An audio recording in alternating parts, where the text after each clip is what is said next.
Donald Trump is no stranger to controversy. The former president's aggressive and often bizarre rhetoric has been a hallmark of his political career, with personal attacks, false claims, and incendiary insults defining much of his public persona. But as we near the 2024 presidential election, Trump's latest string of verbal assaults has reached a fever pitch, particularly against Vice President Kamala Harris. His increasingly unhinged comments about Harris, coupled with his well-documented history of projection and mental fragility, seem to reveal a deeper truth. The real issue isn't Harris's mental state. It's his own. With each wild accusation, Trump exposes his greatest fears.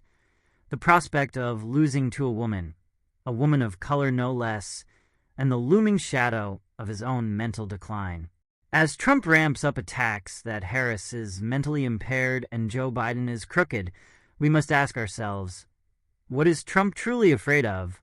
In this video, we'll dive into the increasingly desperate nature of Trump's rhetoric, his history of mental lapses, and how his erratic behavior is casting a spotlight on his own cognitive decline. The attack on Kamala Harris. Desperation or projection? In a recent rally, Donald Trump once again targeted Kamala Harris, claiming that she was mentally impaired and that only a mentally disabled person could have allowed this to happen to our country. The irony of these statements, of course, is not lost on those who have watched Trump's own erratic behavior over the years. Trump's comment is a classic example of projection, a psychological defense mechanism where one attributes their own shortcomings to others. When Trump accuses Harris of being mentally unfit, he might as well be looking in a mirror. Since entering the political arena, Trump has used similar tactics to attack his opponents, including Hillary Clinton, Barack Obama, and Joe Biden. But this latest assault on Harris, which comes at a time when she has been steadily rising in public approval, reeks of fear. Harris, a former prosecutor and senator with years of experience, presents a formidable challenge to Trump, and his attacks suggest he's feeling the pressure. While Trump insists on questioning Harris's competence, the facts tell a different story. Harris's career is built on decades of public service, including her role as California's Attorney General and later as the first female Vice President of the United States, a position that, by its very nature, contradicts any notion of incompetence. The real problem: Trump's cognitive decline. As Trump slings accusations of mental impairment at Harris, it's worth revisiting his own history of cognitive missteps. Perhaps one of the most notorious instances was when Trump bragged about acing the Montreal Cognitive Assessment, MoCA, during an interview. The test, designed to measure early signs of cognitive impairment, was something Trump flaunted as proof of his mental prowess. He famously repeated the words, person, woman, man, camera, TV, as if that was an achievement worthy of applause. The MoCA, however, is not an IQ test, but a simple tool used to identify cognitive decline. And while Trump paraded his success, the incident became a point of mockery and concern. This was a man who, during his presidency, had already exhibited strange behavior, like staring directly into a solar eclipse without any protective eyewear, or making wildly incoherent speeches that left his audience bewildered. But it's not just these bizarre moments that raise questions about Trump's mental acuity. The former president has been caught in a number of lies and fabrications that suggest a disconnect from reality. He's repeatedly confused individuals, mixing up politicians, misremembering names, and making baffling statements that don't add up. During a recent speech, for example, Trump claimed to have run against Barack Obama, despite the fact that Obama's presidency ended in 2016. He also insisted he was awarded Man of the Year in Michigan, a title that does not exist, according to fact-checkers. Projection is nothing new for Donald Trump. Since his first campaign in 2015, Trump has attacked others for qualities he himself exhibits. One of the most infamous examples occurred when he mocked a disabled New York Times reporter, Serge Kowalski, in front of a crowd.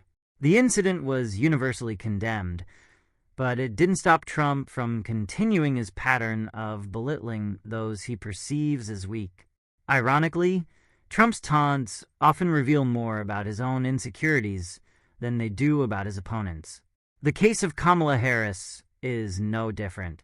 Trump's claims that she is mentally impaired fit squarely into his pattern of attacking others for characteristics he fears in himself.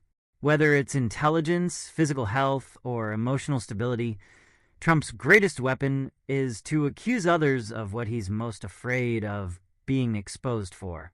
This tactic was evident in his attacks on Joe Biden during the 2020 election, when he repeatedly referred to Biden as Sleepy Joe and questioned his mental fitness. But Biden's calm and measured demeanor during the debates, contrasted with Trump's frenetic energy, left many wondering who really had the upper hand. Trump's fear of losing, especially to a woman of color. At the heart of Trump's attacks is a palpable fear of losing.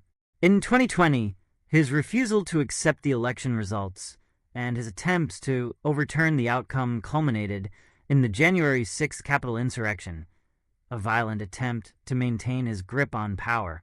Trump's desperation to avoid defeat has only intensified as he faces the possibility of another loss in 2024, this time to a woman of color who represents everything he has railed against: progress, diversity, and competence.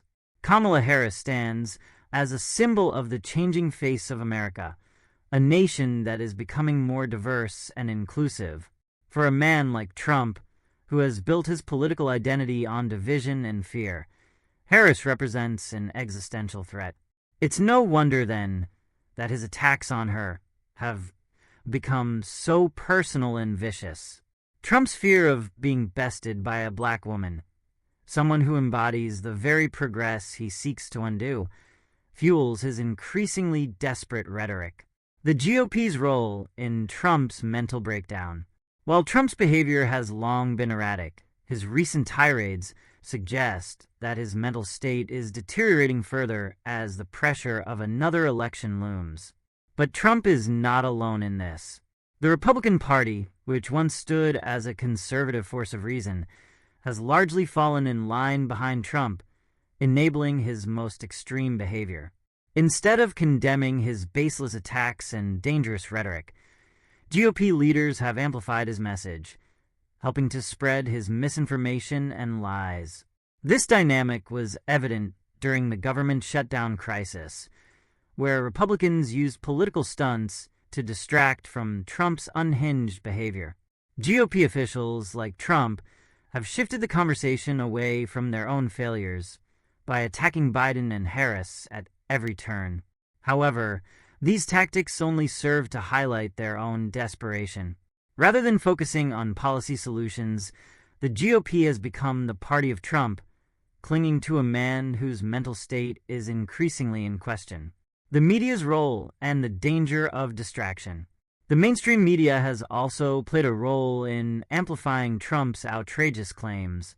In their attempts to report on his latest scandals, news outlets often give Trump the attention he craves, allowing him to dominate the political conversation.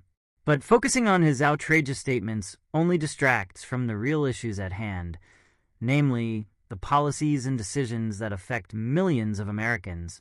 While it's tempting to focus on Trump's ridiculous claims, like his bizarre rant about fictional characters such as Hannibal Lecter, it's important to remember that these distractions are part of a larger strategy. By keeping the public focused on his outrageous behavior, Trump is able to avoid scrutiny of his policies and the damage his administration caused during his time in office. Donald Trump's attacks on Kamala Harris are more than just political theater. They're a window into his own unraveling mind. His desperate attempts to paint Harris as mentally unfit reveal a man who is grappling with his own cognitive decline and fears of irrelevance. As Trump continues to lash out, it becomes increasingly clear that he is projecting his own insecurities onto his opponents, hoping to distract from his own mental fragility.